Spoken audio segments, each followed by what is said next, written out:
పదండి పదండి శంకర్ గారు. బా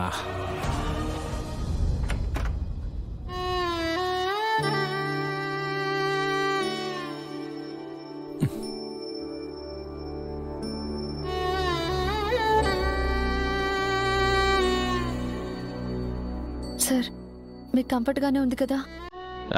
నా కంఫర్ట్ గురించి పక్కన పెట్టండి. మీరు నా గురించి ఇంత టెన్షన్ ఎందుకు పడుతున్నారో నాకు అర్థమైపోయింది.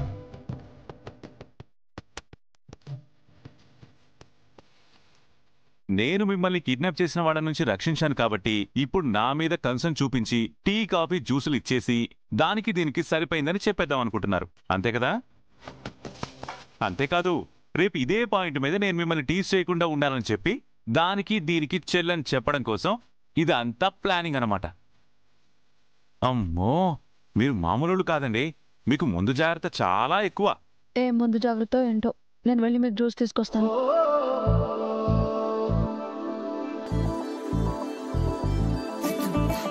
సండే సార్, గౌరీ గారు బాగా మారిపోయారండి. కారణం ఏంటంటారు? కొన్ని మార్పులకి కారణాలుండవు శంకర్. కాలమే అన్నిటినీ మారుస్తుంది. కరెక్టే, అన్నిటినీ కాలమే మారుస్తుంది. అబ్బాయి, అక్కి జాగ్రత్తగా చూసుకోండి.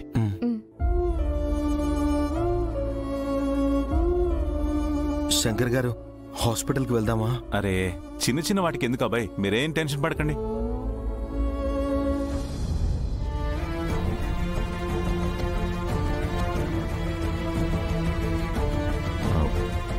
అను, ఏడవకు.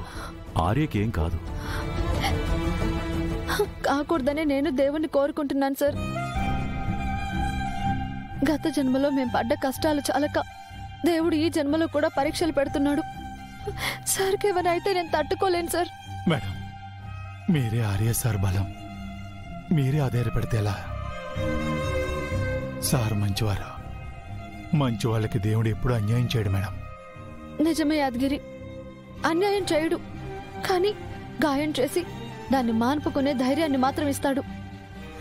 ఇంకా గాయాలు తట్టుకునే ఓపిక ఈ మనసుకి లేదు. దేవుడు చల్లగా చూసి ఈ సమస్య నుంచి బయటపడేలా చేస్తే చాలు.